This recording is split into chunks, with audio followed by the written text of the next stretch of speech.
Okay, thank you everybody for coming to this event as part of Alaska Startup Week. This is a week-long event starting on Monday, so we're now into day 3. And I'm going to pass over to Evan Wilkin from Fairbanks Economic Development Corporation to be the lead for today's event. So he'll be able to introduce the event and then introduce our 3 panelists. So over to you, Evan. Just let me know when you want me to advance the slides. Sure, thanks, Peter. So yeah, thank you everyone for coming to Food and Beverage in Fairbanks. When we were thinking of events to put on for Alaska Startup Week, we were thinking of how we could highlight some businesses in Fairbanks and the really cool things that are going on with entrepreneurship and small business. And we thought this was a great way to do it. So hope you enjoy being a part of it. Next slide, Peter. So as Peter mentioned, this is part of a bigger Alaska Startup Week. There's events going on all week and all day today. If this interests you, and there's definitely an event for everyone. There's a lot going on. Visit alaska.startupweek.co and check it out. There are some really neat things going on, celebrating local business, celebrating entrepreneurship and innovation around Alaska. Next slide, Peter. Renee, do you want to take over for the next couple slides? Yes. Hi, everyone. You can hear me okay? I apologize, my camera isn't working, but my name is Renee Linton. I work with Evan at the Fairbanks Economic Development Corporation. We're really excited to partner with UAF Center ICE, and I'm really glad you all called in. We'd like to before we begin, we'd like to take a moment to acknowledge that we're currently residing on the traditional land of the Lower Tanana Dene peoples, and we want to thank them for their past, present, and future caretaking. My family is from Holokachuk Grayling, which is on the Lower Yukon, but I was born and raised here in Fairbanks. Next slide, please. So the plan is we're having introductions. We also have business videos, and we will have a discussion. Evan, did you want to add any more to that? No, that pretty much covers it. 3 major sections. We'll just introduce people right before the videos. We'll show these awesome videos that a few local businesses here in Fairbanks made, and then we'll open it up to discussions. And if anyone has any questions, feel free to send them out. And just there's some great things in these videos, and I'd be surprised if no one had some really good questions. Next slide, Peter. So maybe I'll just hand it off to Randy, Erica, and Jenny real quick, and you can do a couple quick introductions, and then we'll move right along. How about Randy first? We'll just go right in order here. Hello, I'm Randy Bezek. Where you just want me to introduce myself or give a little bio? Yeah, sure. Just okay. A real quick. We started the Hungry Robot 6 years ago. I was working full-time out at Wainwright and stopped about 3 years ago and started working at the robot full-time 3 years ago. And it's been a lot of fun, and we just keep growing, and Fairbanks has been really good to us.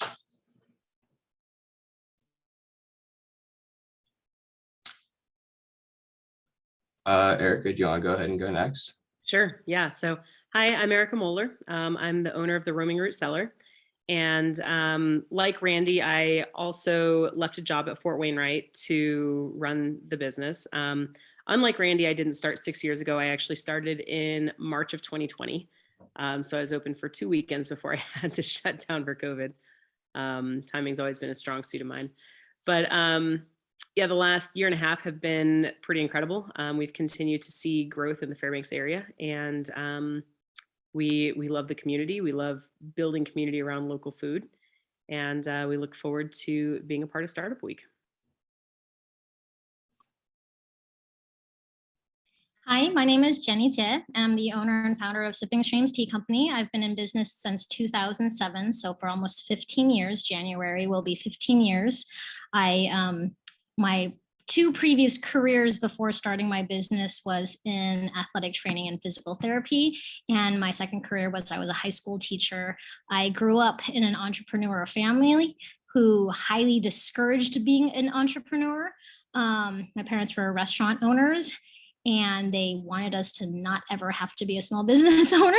And so it's become full circle. I grew up here in Fairbanks. I was actually born in Hong Kong. And we're just so used to doing the hustle, but I love the community of Fairbanks. So after I graduated college, I knew I wanted to come back to Fairbanks, Alaska, no matter what. And I definitely have seen the community just be like none other anywhere else, no matter what other states I've ever been in. And I really appreciate the kind of culture and the kind of community that supports each other, especially in small businesses. That's awesome. Thanks, everyone. Peter, can you go to the next slide? And so we'll just go right into the videos. Yeah, these three businesses, and Randy, Erica, and Jenny made some really nice videos taking us kind of behind the scenes of some local places. So we hope you like them, and we'll just go ahead and get right into it. Hi, my name is Randy Bezek, and I am with the Hungry Robot in Fairbanks, Alaska. We sell wood-fired pizzas. We started about 6 years ago, and we've grown pretty steadily since. We started with 1 employee, we're up to 32. One thing that sets us apart is we try to use the highest quality ingredients we can. We try to use local. We use locally raised beef, locally raised pork. We grow some of our own basil hydroponically. That's really bright, so I'm not gonna keep it on there. Some of our own basil hydroponically. We grow enough for some of our margaritas, and we're trying to get more of the units so that we can grow enough for all of our pesto and our margaritas for however much basil we need, basically. We have had a lot of challenges. In the beginning, we cooked outside in a tent. That was a big challenge. Now we cook indoors through windows.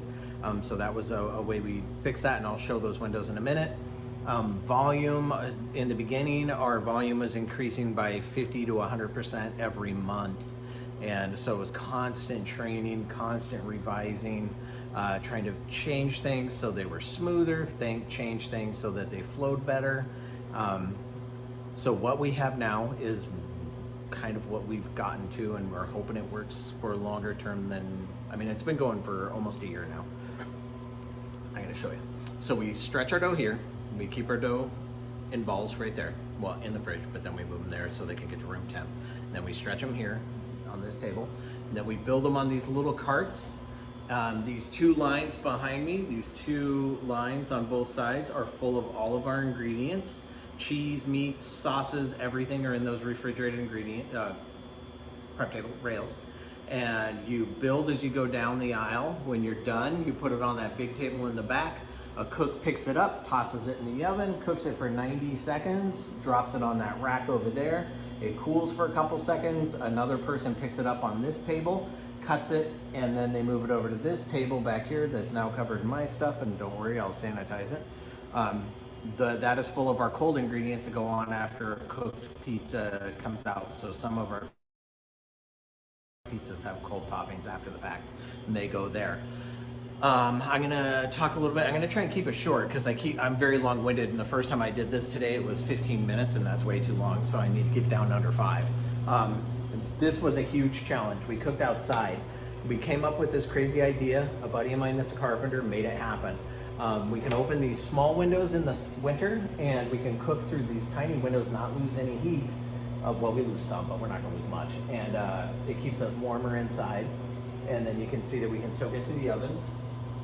During the summer, we can take this entire panel out and we can cook, and you've got a nice big open area. You can get a nice breather. You can get sunshine, fresh air, talk to customers because they like to come stand in between the ovens and chit chat like, oh, what are these? What are you doing?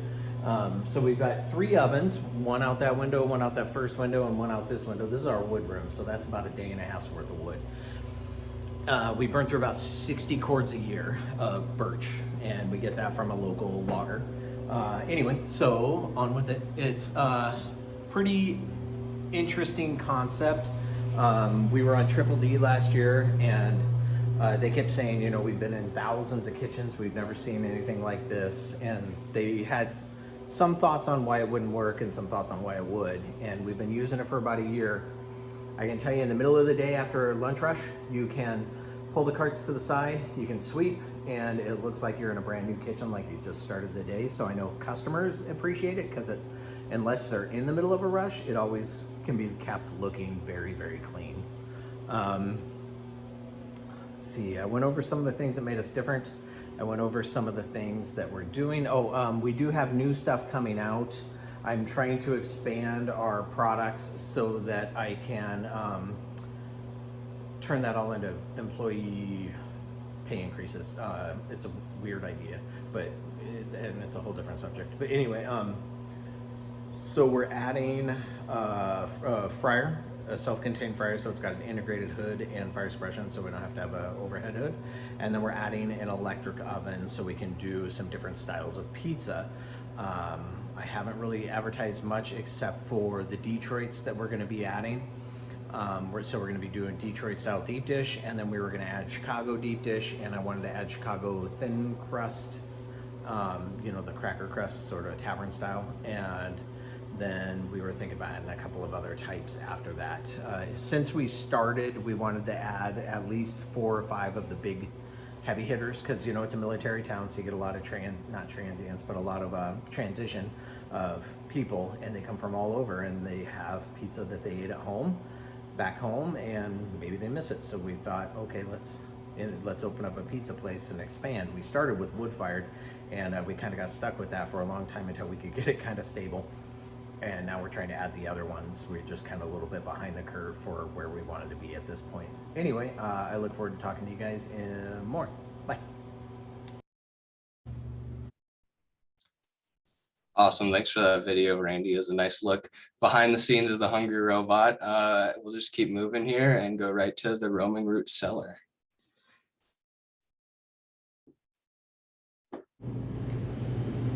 Hi guys, my name is Erica Mohler and I own the Roaming Root Cellar in Fairbanks. Our mission is to connect the community with local goodness. So today I'm going to tell you a little bit about how we do that, why we do that, and how we got to the point that we are today, as well as give you a little tour of our space. So behind me here I have all of our produce fridges. We do have a year-round selection of produce. It's mostly root vegetables right now. We also have a lot of shelf-stable foods, and we also have a full freezer of meat and fish. And the reason we got into the business of connecting you with local goodness is in large part because of the struggles that farmers have here in the interior. Due to the size and availability of land, the expansion, or excuse me, not the expansion, but the prevalence of permafrost, as well as the hills in the interior, getting good land is really hard for farmers to find. And meeting their market, our short growing season means that meeting their market can be a challenge as well.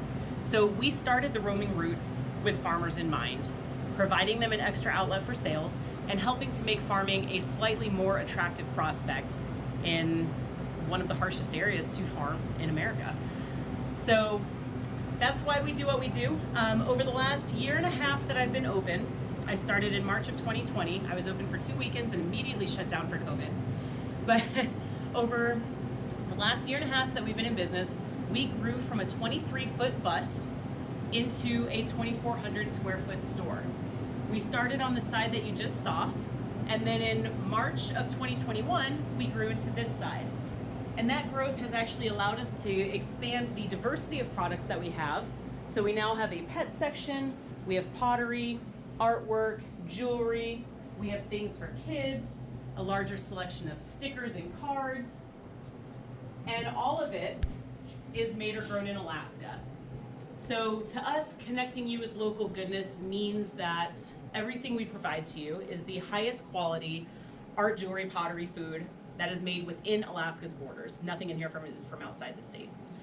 I'm supported by my husband, who has not only helped in the store, but also make sure, you know, I do things like eat and sleep, but also by a team of 4 amazing employees. So if you come into the store and you don't see me, you'll either see Jewel, Marley, Bess, or Parker, and they really truly are the best team an employer can have. The store would not look the way it does or operate the way that it does without them. So I'm truly lucky to have them. The challenges that I've faced over the last year and a half, besides having to shut down for COVID and then restart, and all of the kind of flexibility and last minute maneuvering that comes with that, has really just been how to handle growth that I didn't expect. The community has responded so incredibly to this business that has actually been a challenge. Another challenge that I'm facing is where to go next. I am thinking a couple of years down the line, what direction do we want to expand in? What direction do we want to take it in? So those are our biggest challenges right now. I think one of the things that helped us the most was actually COVID. And that might seem kind of awful to say, but COVID has really, I think, forced people to reevaluate where their food comes from, where their gifts come from. It's put the spotlight on small businesses in a way that I think has lapsed a little bit in previous years. So that has actually helped us out a lot. But if you'd like to, or coming up, we're gearing up for the holiday season. We have a lot of new products in the store that we haven't had yet. And if you need some help shopping for a family member that you haven't seen in a few years, feel free to look on our website or give us a call. We'll put together a holiday basket for you, and we can even ship it for you. We're also doing like holiday corporate gift baskets, so if you wanted to shop for an office or a group of people, we can help you with that. And if you want to stay up to date, or excuse me, we also have First Fridays every month. We have a First Friday coming up in 2 days, which would be December 5th, and then we have, or excuse me, November 5th, and then we have another one coming up in December. If you want to stay up to date with what we're doing, you can follow us on Facebook, Instagram, or Twitter, or you can check out our website at roamingrootak.com. I wish you all a wonderful startup week and a wonderful holiday season, and we hope to see you in the store soon. Awesome. Awesome. Thanks, Erica. Roaming Root is one of the many really unique and interesting places in Fairbanks. We'll move right along to Jenny and Sipping Streams Tea Company. Hello, my name is Jenny. I'm the owner and founder of Sipping Streams Tea Company, and welcome to my tea house. Well, you might wonder why it looks kind of strange right now, because most people know us as a restaurant. We've got our whole kitchen, and we are also known for our store that we specialize in high quality teas. But most people don't realize we're actually a tea manufacturer. So we do all of our own blending, we do all of our own packaging, we even have our own local honey. And so you can see right now, this place is kind of a disaster where most people sit down and enjoy their wonderful cup of tea and banh mi sandwich and steam buns, which we all make from scratch.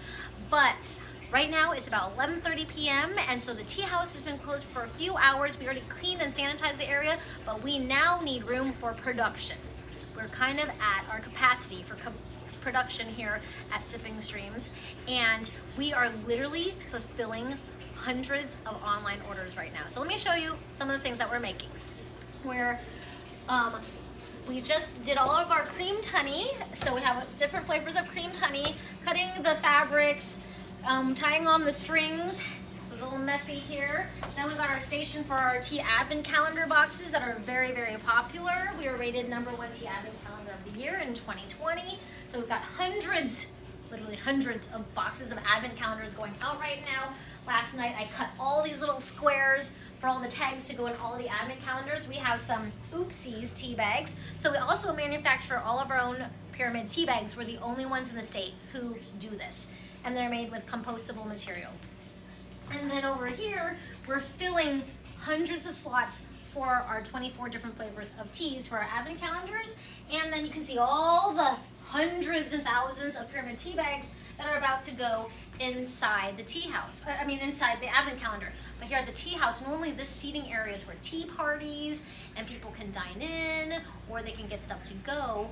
But when the tea house is closed, we still are working really late into the night, manufacturing all our hundreds of online orders and our wholesale orders, and just making everything for the day-to-day operation of the store, because everything on the shelves is made by us. So let me show you some other videos that we have of our manufacturing of our pyramid tea bags, our filling machines, some blending, and I hope you enjoy them. We're getting ready now for manufacturing our pyramid tea sachets. Brian's setting up the computer. Had to climb up into the hopper already and dropped in the tea. So one of our wholesale customers is Bucko's. And they just ordered another 100 of our 1,000-mile pyramid tea bags.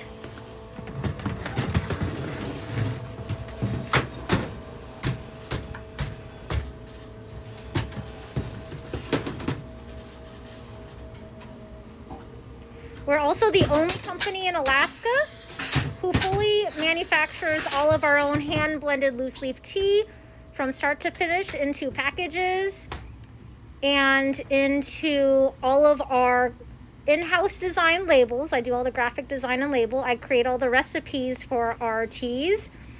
And we also now manufacture our non-GMO compostable pyramid tea sachets. So for the Yukon Quest, we used to hand stuff and hand weigh out these gigantic paper tea bags for 14-cup thermoses, all by hand, hundreds of them, all by hand. And now we have a machine.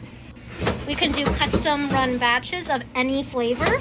And that way our carbon footprint of having to ship out our teas to the lower 48 is greatly decreased now, because everything is done here locally in-house. We're no longer shipping our teas out, having them to put into compostable tea bags, shipping them back to Alaska to be packaged and hand counted. Our tea advent calendar actually was tea advent calendar of the year for 2020. So we have really up-leveled the way that we manufacture and package that one item. Also, things that we have updated in our system is the way that we hand package our teas. With such a short team or small team, we need to make sure that our items are very consistent, and sometimes using machines are helpful, but in the end, we always need people to give it that extra human touch. And when everyone looks at a product and picks it up, we're able to do better quality control on the products. We used to hand label all of our labels on our tins, but now we can use a rolling machine, and it makes it more consistent for the store shelves. We have always prided ourselves in being handcrafted, so we still harvest our local Alaskan botanicals by hand. We still hand blend all of our blends. They are made in Alaska, and we even make kombucha. We have been making kombucha for over 14 years, and now we recently started canning it just to make the process faster. And it has made a very nice product for grocery store shelves and coffee drive-through huts and even distilleries.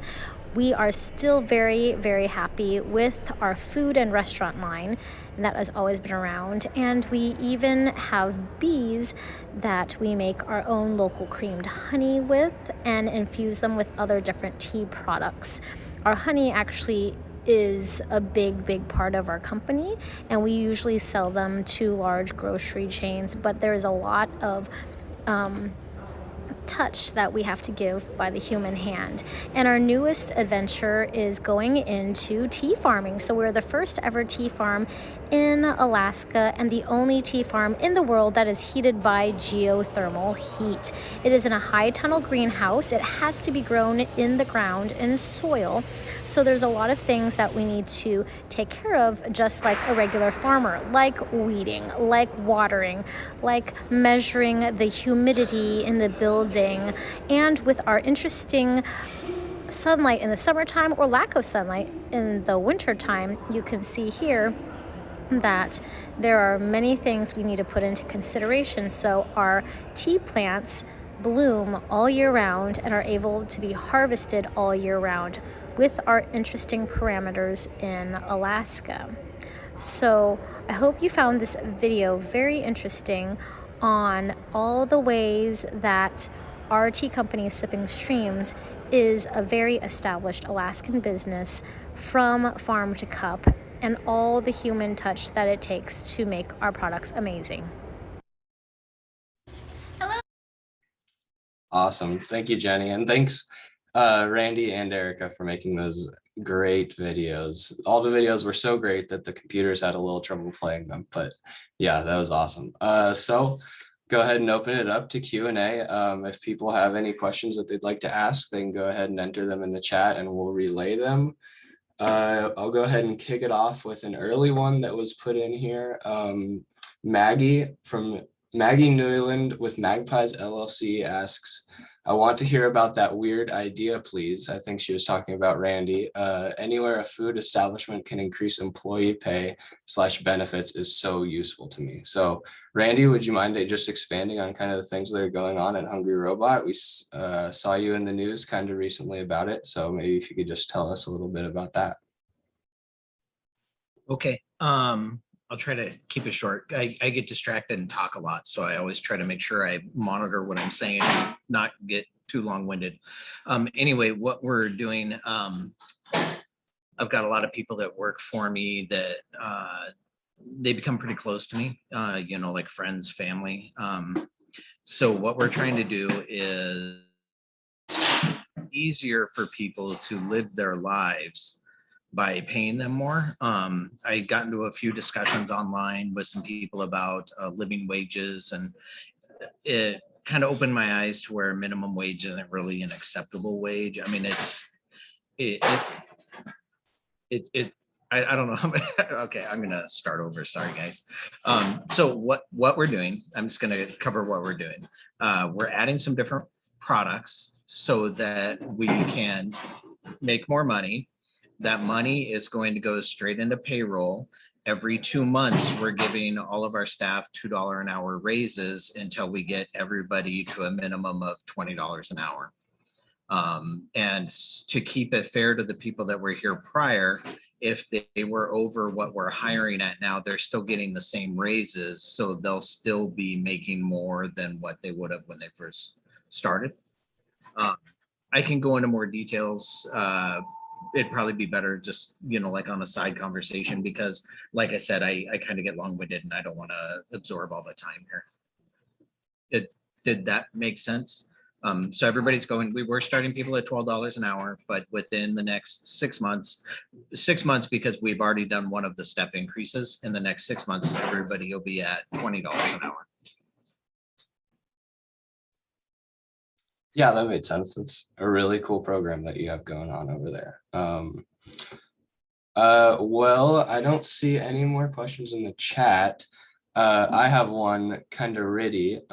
Jenny, I have a question about sipping streams and working with Amazon. I was just kind of wondering what your experience is with selling through them, and like, have you seen a lot of benefits through that? Yeah, so I kind of well, when I first started my tea company 15 years ago, tea wasn't big in Fairbanks or even Alaska, and it was really hard to sell wholesale. So I actually started selling wholesale like in Seattle, and I was selling to Oregon and Washington State and Montana and places like that. And so I was kind of ahead of the trend. And then as I saw the trend of tea growing in Alaska, I pulled back and I went back to like really focusing on sales in the state. Then, but for me, I've always been really big into tea education, probably because I used to be a high school teacher. And so on my YouTube channel and my social media, I do a lot of videos on education, like a lot of free education. And we grew our YouTube channel, and we would have so many people who would like take my online programs, my free ones, my paid ones, whatever it was. And most of them were not in Alaska. And the biggest hesitation that they would say was like, I don't want to have to pay for shipping from Alaska. I'm like, oh, well, it's not that much money. It's, you know, loose leaf tea. It's pretty light. So when I learned how to sell on Amazon, and it was super easy. It's like calling the IRS, besides waiting really long. Like, they're super helpful and they walk you through the whole process. And so we got our stuff put on Amazon, and then I just started, you know, advertising it on my social media, because most of my followers are not in the state of Alaska. I'm mostly known outside of the state of Alaska for my award-winning teas. And because I've been a speaker and still am a speaker for the World Tea Expo, you know, it's kind of weird because a lot of people see my product and they go, I didn't know this was an Alaskan brand. And I get that all the time. Because it just looks really nice, maybe, I don't know. So when we started selling on Amazon, we treated it as a wholesale customer. So it's fulfilled by Amazon. So it can be listed under Amazon Prime. You have to do that through their warehouses. And so FBA, fulfilled by Amazon, in order to get the Prime sticker. And that's what people look for. And so I know people don't like to buy off of Amazon, but it's opened us to a lot of new customers. It's almost like selling on Etsy or something like that. And so we're able to treat them more like a wholesale customer. And, you know, our profit margins aren't that great, but it's not like buying it straight from us. But I wouldn't say, don't buy from New Sagaya, go buy from us, because we sell to New Sagaya. Like, I don't care where you buy it from. It all comes back to supporting our company and our staff and our community in some way. And so when a person buys it off of Amazon, they realize how good the flavors are. And there's only 8 flavors, only 8, not our whole product line is on Amazon. So then they go, oh, let me see what else is on their website. And then that relationship continues. And so I remember the first week that we were put on Amazon, or we launched our Amazon products, so many people on Instagram were like, hey, here's my order. And they were people who had never ordered from us before, from like Florida, from Minnesota, or wherever they were from. And then we started getting requests like, can you sell on Amazon in Canada and the UK? Well, I'm not at that point, you know, because I have to pay for the shipping to go to those places. And there's issues with, you know, your tax ID number for international stuff and customs because it's a food product. So, you know, right now I'm just happy where I am. And we just got trademarked actually earlier this summer, but things have been hectic because we literally only have 2 employees. My husband and I, and 2 employees and 2 store locations. So if I'm cutting in and out, I'm on campus right now and the internet's terrible here. Yeah, it's just, the Amazon thing has helped, and we just got trademarked. So we can now have a branded page on Amazon, but we haven't even had time to do that. But it's actually really, really easy. There's step-by-step guides from Amazon on how to do that. And when you're an Amazon seller, they send you so many like free webinars on how to do everything, like how to advertise, how to launch for Prime Day, how to prepare for Black Friday, how to, you like all these things and resources, because they know that they also make money off of you. So we treat them more like a wholesale customer, and that's what more of like our profit margins will look like, as if we sold to Natural Pantry and New Sagaya or something like that. Oh, really interesting. The next question is from Evelyn Chacombe, and she asks, Jenny, what was your experience finding your initial capital for starting your business? That's funny. Okay, remember I was a high school teacher. I literally put every single paycheck into it. I borrowed like $20,000 from my mom, and I started as a restaurant. Okay. Like no restaurant starts with 40 grand, yet I did, in a basement, in a basement location. So, and I was just really scrappy, and I got 2 more loans from friends. I did like a little pitch thing, and I, you know, called all my, you know, friends that I grew up with, or my, you know, people that I thought were mentors in my life, you know, like Aunt Judy. I mean, she's not my aunt, but, you know, friends and family. And it was really hard to get anything. And then I was just like, I don't care, I'm going for it. I'm just going to like reinvest everything in, I'm just going to go for it. And then after, so I was still teaching at the time. And then I was like, okay, I can't full-time teach anymore.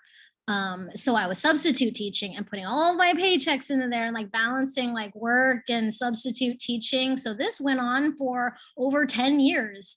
And, you know, when you have like no startup capital, it's crazy. Like I couldn't even get like SBA things. I had no history. And at the time it was different. Like COVID has really opened up a lot of opportunity for a lot of people. And it's been amazing, however terrible the situation is.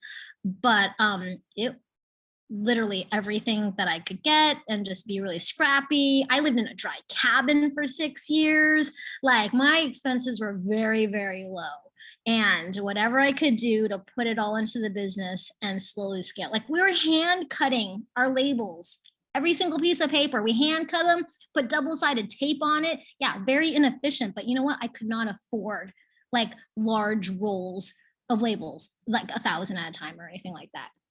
So it just slowly scaled. And with COVID and the relief packages that there were and the loans that we got, it helped us really scale our business and make it more efficient. But yeah, it's tough in the very beginning. Great, thanks, Jenny. And then how about the same question to Randy and Erica, your experiences finding initial capital for starting your businesses? Maybe Erica first.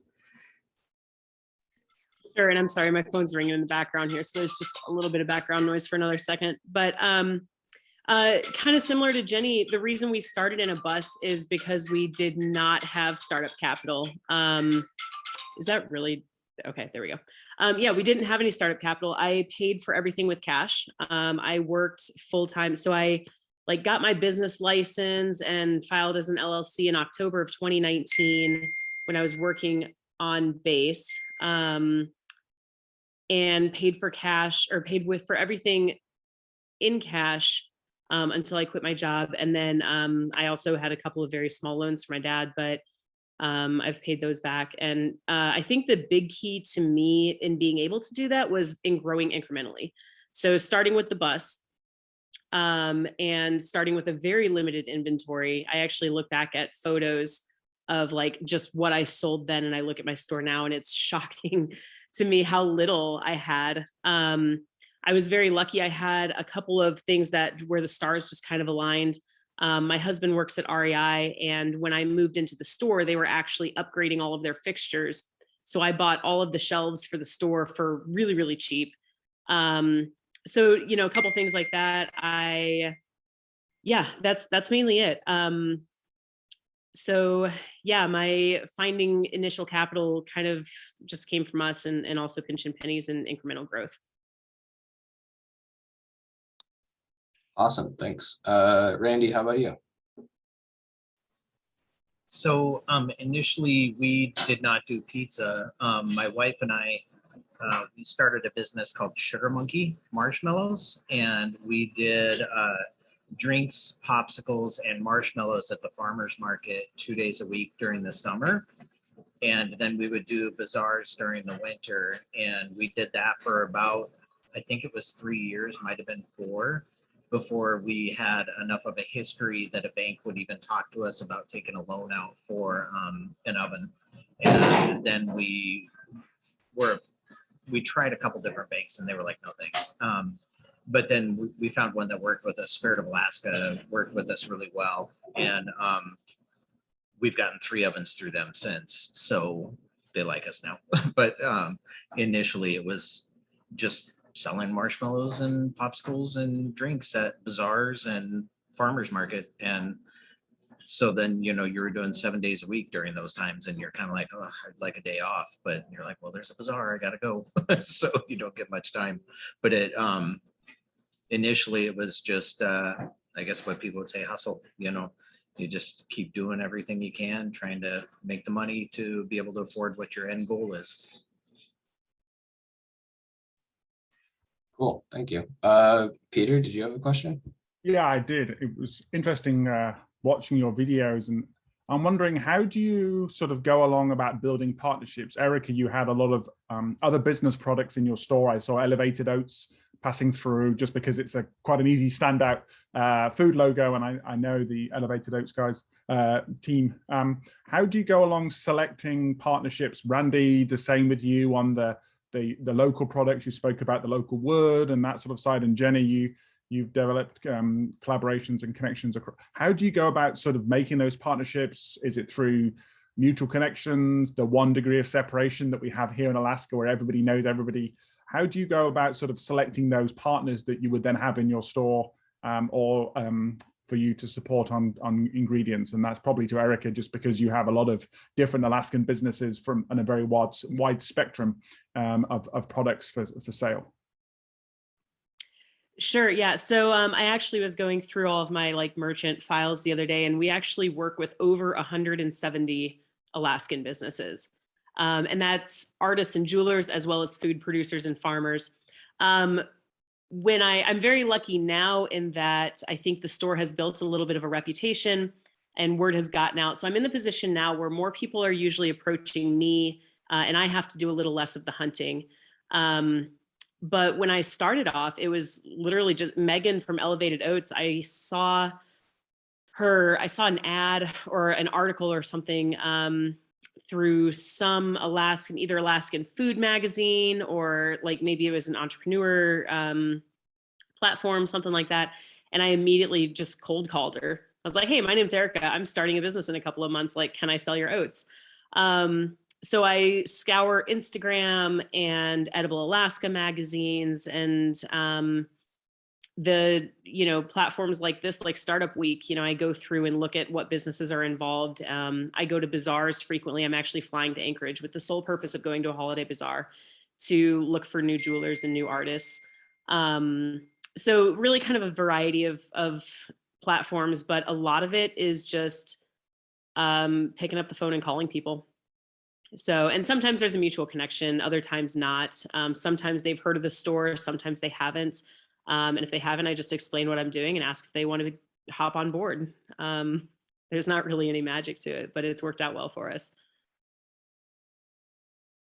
Perfect. And I guess, thanks for that. I guess the same one to Randy, because you mentioned about the wood, the different ingredients, and that you're connecting local to local. Is it sort of a similar process with yourself, or is it mutual person to person? How did it work out for you in terms of collaborating and building those partnerships for your ingredients?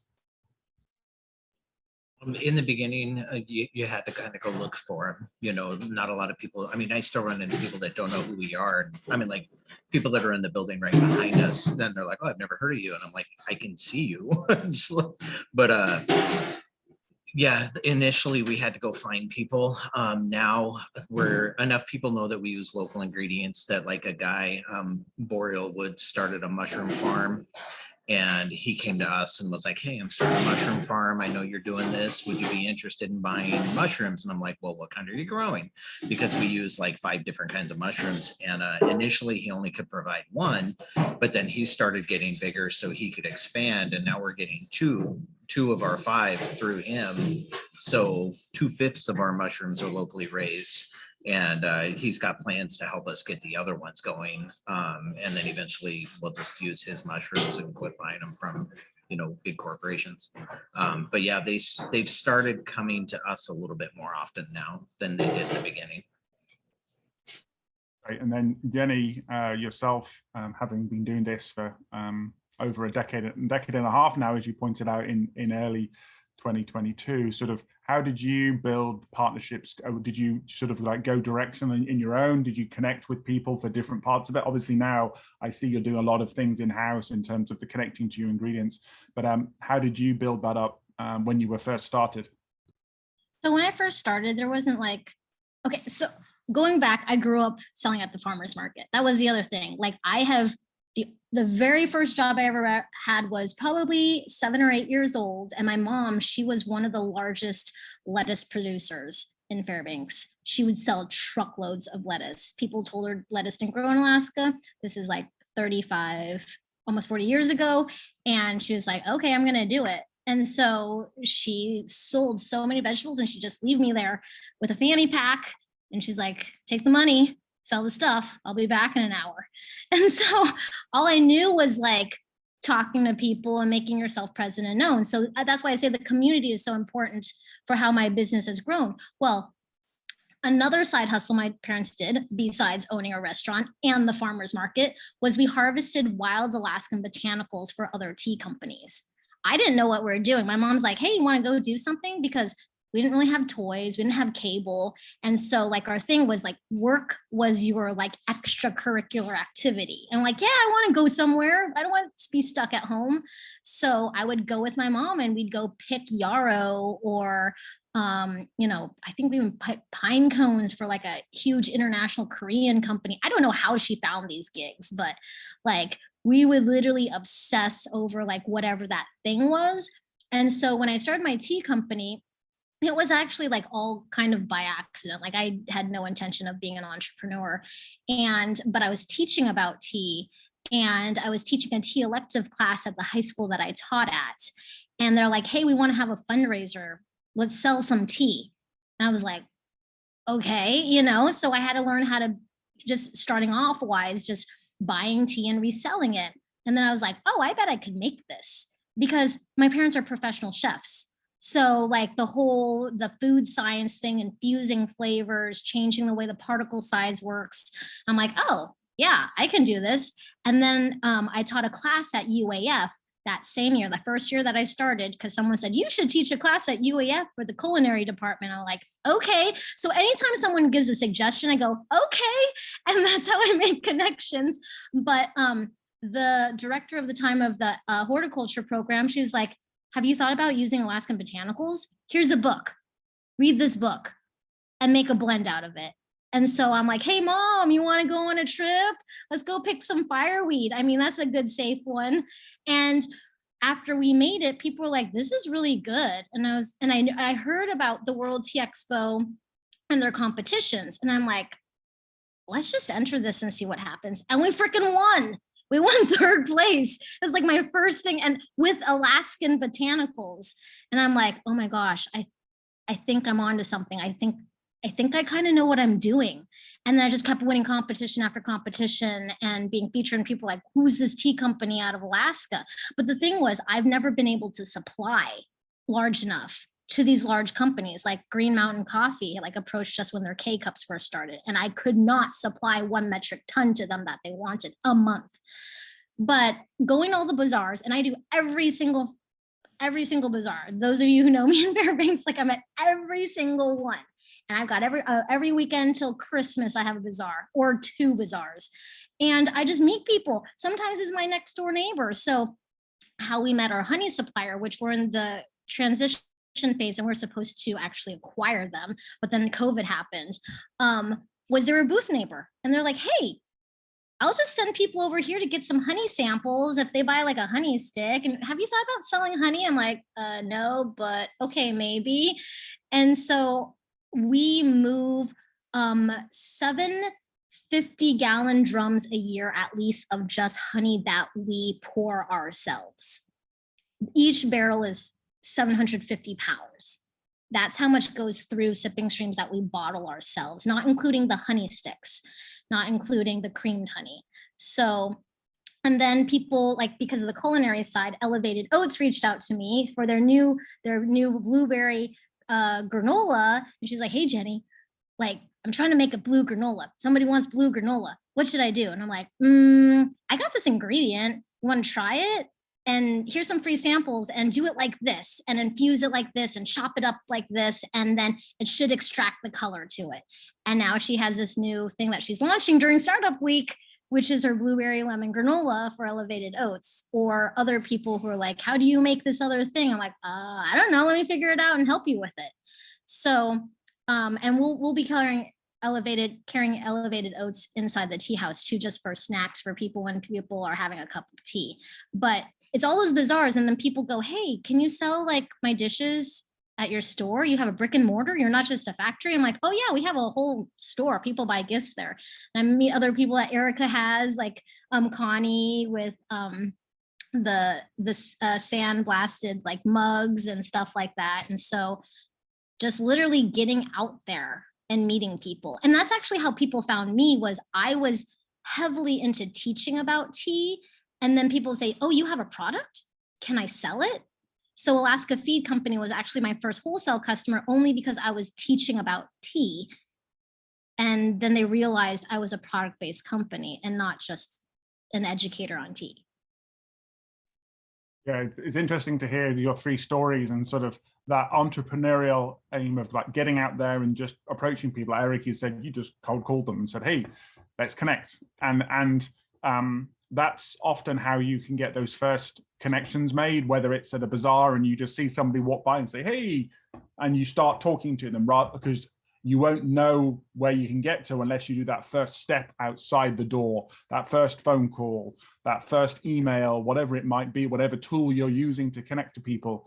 As a result, you get to another step moving forwards that you would never have got to if you hadn't done that initial one. And then you find mutual connections, you find mutual interests, you find the good partners, and then you move forwards and you grow together.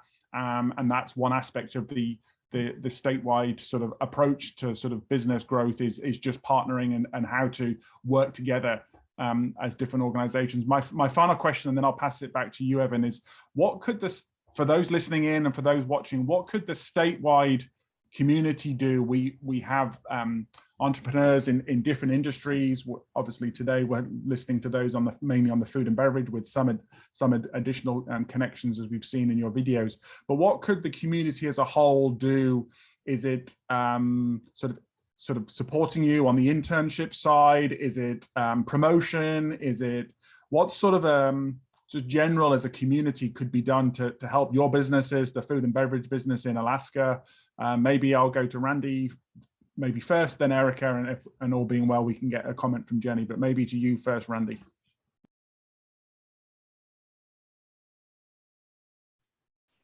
So I don't know what we could really have done to support us more.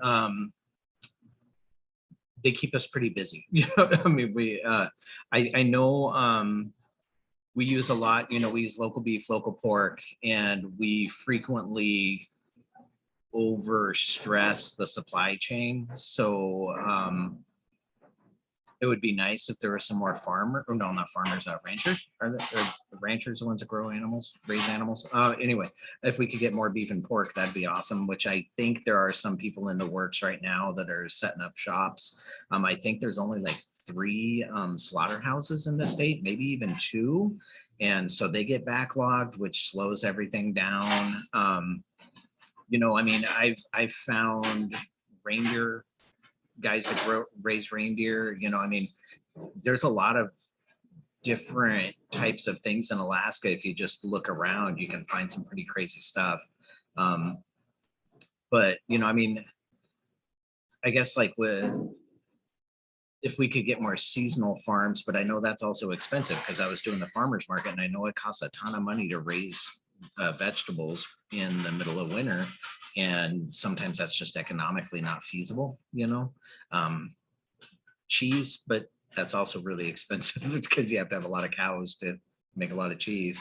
So I mean, Fairbanks has been really supportive to us as a business, and I mean, just the fact that we can find what we can find locally now is pretty amazing to me, because I mean, I was born and raised here, and you know, 30 years ago, there wasn't that much. I mean, there was stuff going on, but not as much as there is now. You know, there's a lot more expansion. That's about all I can think of. So I'm going to pass on to the next person. Perfect. Thank you. Over to you, Erica. Yeah, so I was actually going to touch on exactly what Randy said. The key to helping my business. So the problem with doing only Alaskan grown is that there's going to come a point at which my demand exceeds my supply, because there's only so many farmers in the state. Our growing season is only so long. A couple of things that could be done to help that, and these are big picture things that nobody in this room is probably going to be able to fix, at least not single-handedly, but I know the Farm Bureau is working on this, and at the Food Policy Council, I'm going to the Food Policy Council conference in March, and hopefully we'll have a working group going to address some of this. But there are only 3 hot slaughterhouses in the state. There's actually, I think, technically 4, but one of those slaughterhouses only does their own meat.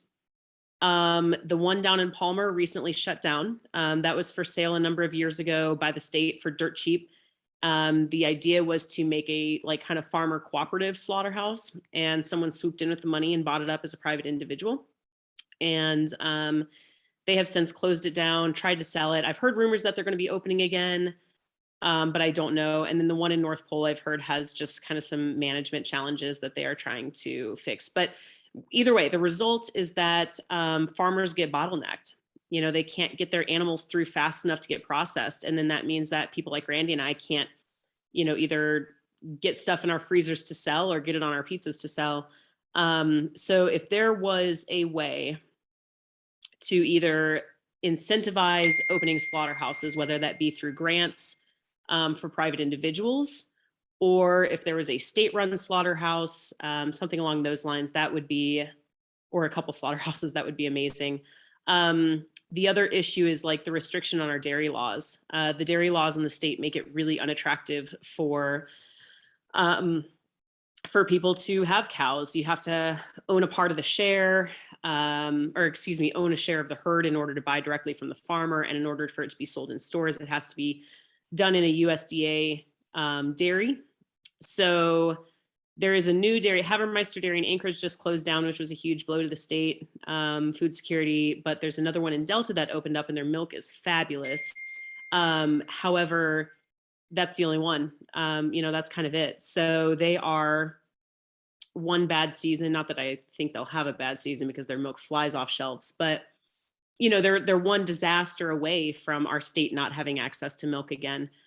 So I think if there was some sort of equivalent of cottage food, like a little less restrictive cottage food laws on the dairy industry and on the meat industry as well, so these animals don't have to be butchered in USDA facilities, that would have ripple effects that would impact a number of businesses positively.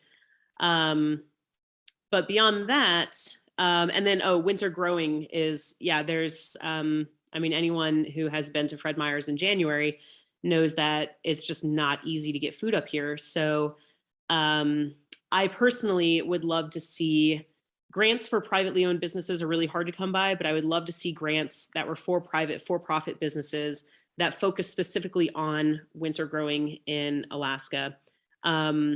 Once you get going, especially if you can get a solar setup, it is manageable. It can be done and it can be done profitably, but typically the startup costs for the grow lights, for the heat, for the dehumidifier, for the systems themselves are so steep that it is a huge barrier to entry for would-be farmers. So those are things that would help our business tremendously, as well as our state and just the state of our food security. But again, those are very big picture items and not super tangible right now. So that's in a perfect world, but right now just getting the word out, helping promote our business would be amazing. There are still a lot of people around that don't know about us, so that'd be a help. Great, thanks for that. Jenny, do you have a comment, any short comment to make, and then we can wrap up today's discussion? And you're muted, Jenny. When I first started, there were like cottage industry food conferences that were put on by the university's cooperative extension, and then their grant ran out, and so it stopped. That was 14, 15 years ago. And I thought that was so awesome. And then the food conferences that do happen, I never find out until after they've happened. Like, I know there's like an agriculture one that I used to go to here in Fairbanks that was up at UAF.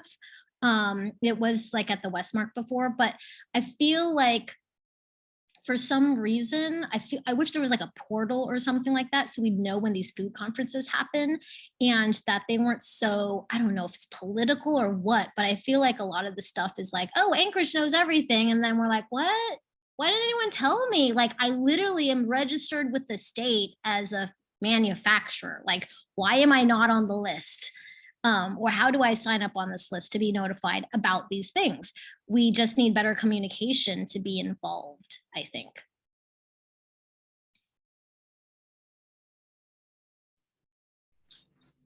Exactly. So on that note, I'll pass it over to Evan to wrap us up for today.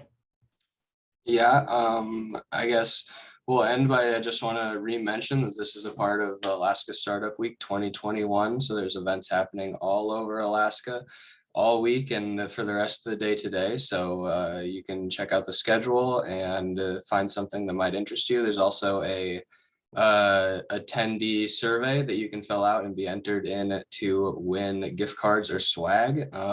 So make sure you do that. But yeah, to just finish up, I want to thank you all for coming. I want to thank Center Ice for helping us, FEDC, put this on. And special thanks to Randy, Erica, and Jenny for recording those great videos and being a part of Startup Week. So